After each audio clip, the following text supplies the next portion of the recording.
Thank you. Good afternoon, ladies and gentlemen. Can I just say, as an Irishman who comes from just up the road here in Rathfarnham, how proud an Irishman I am to be here, to see Irish people hosting something of this size and magnitude in Ireland. So well done to everybody. It's been a tremendous success. I've been asked to come today and just synopsize a little bit about the Ryder Cup and leadership and talk on leadership. And I'm sure you've listened to so many great people speaking over the last few days. And I'm going to do something a little bit different, where I'm going to show you some images and how we used images behind the scenes in the Ryder Cup to try to convey an image from the management to the players. But firstly, for those, I know there's a lot of people here who mightn't be golfers, and I'll just kind of retrace back a little bit and give a bit of a background. For me personally, and also for the Ryder Cup. I'm an Irishman, born and bred just up the road here in Rathfarnham, as I say, 2 or 3 miles away. And I went to college here in Dublin and then finished my education at San Diego in America. I've got a diploma in marketing and a degree in international business. So my background is not really one of these child prodigies like Rory McIlroy, who was a very, very good player from a very young age. I came very much like you, a lot of you people here, through university and thinking that I was going to go into the business world, and at the last minute golf came up on my rear view mirror, and I ended up being a professional golfer. So here I am 23 years later. I've just captained the Ryder Cup, as you saw there. The Ryder Cup is a biannual event between Europe and America. It's a great honour for me to be the first Irish captain of the Ryder Cup, which I really enjoyed and relished. I played in the Ryder Cup 3 times myself. I've been a vice captain on 2 occasions. I've played in numerous other teams as well too.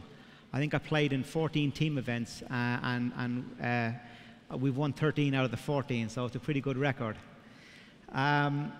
So in talking to you today, one of the things I just want to show and explain about, there's a number of facets in business, as we all know, in leadership, and I could speak on so many different areas, but there's one particular area that I want to show, and it's the importance of visualness and getting your message across from management down to staff. So there were many, when I became captain January 2013, there were many challenges that I figured that I faced as captain. We were playing at home, which always brings a little bit of that expectation. We were going to be favourites. For the first time, Europe were ever going to be favourites going into a Ryder Cup. We were facing a very strong opponent in America, led by one of the icons of the game, in Tom Watson.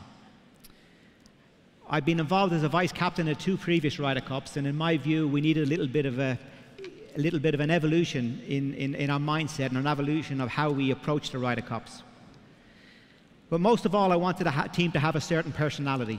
I wanted us to all buy into the same ideals and all be pulling in the same direction. I wanted us to be absolutely ruthless in what we were doing and how we're going to go about winning the Ryder Cup. But I wanted to do it with a smile on our face. I wanted to do it with a big heart and a smile on our face. So when I thought about putting a strategy together for that, obviously communication was a huge part of my role as captain. Obviously there's 2 ways of communicating. One of them is through words, and I felt there was nobody better and equipped to deal with the challenge that I was facing in terms of playing at home and expectation and being favourites than Alex Ferguson. So I sought his counsel on a number of issues that I had to deal with, and he was great and a great addition to our team. He came and spoke to the players on the Tuesday night, which was a big thrill for all the players, and he spoke exactly on message of what I wanted to speak about as well too. We communicated before that that's what he would speak about. But the second one, and what I want to talk about today, is how I communicated that message visually to the players as well too. And again, I took the counsel this time of a guy called Nick Bradley, who's an English guy coaching over in America, golf coach. But he's done a couple of award-winning books and where he's used illustrations and images to portray what he's trying to say in his golf books. And I gave him the challenges that I felt we faced, and I asked him to come up with some ideas. Modern parlance, it would be kind of a photoshopping of images and turn them into very powerful images with very powerful words along with them associated to the continuity of message that I wanted to give as captain. So with that, if we can just roll the first slide here. The first slide is one that I call the roll of honor. And as I spoke to the team, we had a private small team meeting room, the 12 players on the team, and the 5 vice captains were at that meeting every night. and the players were on a couch in a U-shaped around me. I had a little lectern, not quite as big as this, but this was the image that was right behind me. And this image was really to do, it was a reframing of the favourite tag that I felt we were facing. Favourite tags sometimes can really wear you down. It can be a big burden, being a favourite, the expectation that comes with it. And we'd won 7 of the last 9 Ryder Cups Europe had, and it was important for me to address this issue with the players. So what I did with this image is reframe it. If you look at the right-hand side, they're the years, the most recent years, and we've won 7 of the 9. The little European flag is beside each of them. But if you look in the context and the history of the Ryder Cup going back to 1927, we're still coming from behind. I wanted us to be the hunter, not the hunted. A little bit like a boxer, I wanted us to be on the front foot, not burdened with expectation, on the front foot and chasing. And with that, moving on to the second challenge that I felt we faced was expectation and playing in front of the home crowd.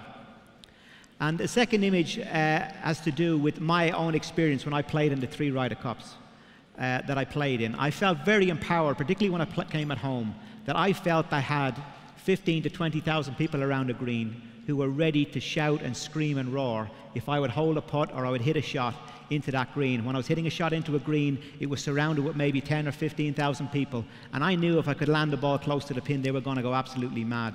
And that made me very empowered, and I wanted to bring that into the team room. So the second image, as you can see here, is of Justin Rose. And Justin Rose, we photoshopped this image. And what we have is, you can see his hands are out here, but you can see his hands are connected to the crowd behind. And the whole idea at the bottom is anticipate the roar, elevate the crowd.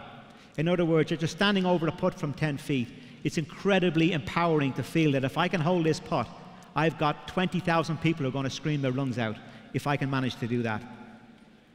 Moving on to the third one, and that was respecting our opponents. That was a very big, a huge big challenge that I felt we faced. We were coming against the might of America, the stronghold in golf, and I really wanted to get across to the players the importance that in a Ryder Cup, with my experience, it's going to ebb and flow. There's going to be times when the team is doing well during the 3 days. There's going to be times when things don't go so well. And it's important when those things happen that we remain solid, we stand firm. And this third image here is of the rock in a raging ocean. And the image, the words down the bottom, we will be the rock when the storm comes. And that also applied to management as well too. I want the players to be very confident that there was going to be a management here who were not going to panic. When naturally what was going to happen, we're playing against some of the best players in the world, things were going to go against us at some stage. But ultimately we will be the rock, we'll ride the storm, and we'll come back. Moving on to the third thing, and I really wanted to have an attitude, a modus operandi of the team. I want them to have everybody with the same ideals, everybody singing from the same hymn sheet. We've had a template in place. Like all templates, it needed evolution. I'd been involved in the 2 previous wins that we won by 1 point, and I felt that our attitude just wasn't quite right. In years gone by, when we were heavily underdogged against America, and we relied strictly on passion in order to win Ryder Cups, and we used to win the odd Ryder Cup that way. But things have changed. Now we've some of the best players in the world. The best player in the world, Rory McIlroy, was on our team. We'd 4 of the top 5 in the world. And I wanted us to show that strength and be proud of it and embrace it rather than be afraid of it. So this next image is one of Graham McDowell, and he's holding 2 scales. The scales on the right-hand side are past Ryder Cups gone by, and the scales on the left-hand side are future Ryder Cups. And the message is very clear. On the right-hand side, past Ryder Cups, passion has got us to where we are, but it will be attitude that will shape our future. The last one that I wanted to have, the last image that we had, and all these images were placed around the team room and in the environs, the private area of the team environs, the locker room, the corridors to the bedrooms, the areas where we were going to eat, the team meeting room. All of these, they were all positioned in these areas, so it wasn't for public access. It was purely for the players to see these images. And the last one was really about the rootlessness that I felt we needed.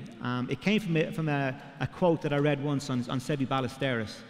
And he talked about his attitude when he was playing, particularly in Ryder Cups. And his quote was, "I look into their eyes, I shake their hand, I wish them good luck, but then I think, I'm going to bury you." And that was the kind of rootlessness that I felt we needed as a team. And this next image is of a very, very young Seve Ballesteros. with the message down the bottom, look into his eyes, his mission is clear.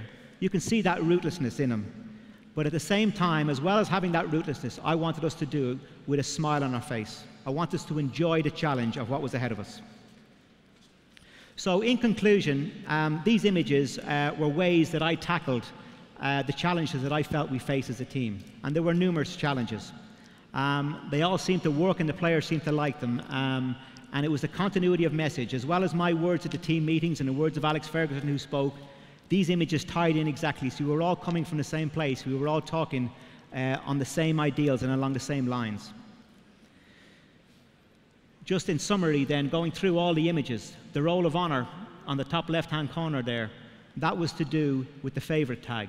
The one on the right-hand side of Justin was empowering, being empowered in front of your home crowd, not being intimidated and under pressure. The third one is that we were going to be the rock, the ebb and flow of a Ryder Cup. It was going to come at us. They were going to come at us at some stage, and we wouldn't overreact. The next one with Graham was adjusting our attitude. We are now favourites for the Ryder Cup. Let's embrace that. Let's go forward with it, and let's have a slightly different attitude. Passion alone won't win this Ryder Cup. And the last one is the rootlessness that we needed to show, and Sebi Ballesteros was the strongest image for that. So that is a story of how I, as captain, led a small story there in the many facets of management that I needed to deal with in my role as captain. As you all know, there's many other facets of leadership and of management that obviously I don't have time to talk about here today. But the one thing I really wanted you all guys to get in and to understand is the old adage, a picture paints 1,000 words, can be used in leadership, in management, to very strong effect. And I think we did it very well in the Ryder Cup. Thank you for your time and enjoy the rest of the summit. Thank you.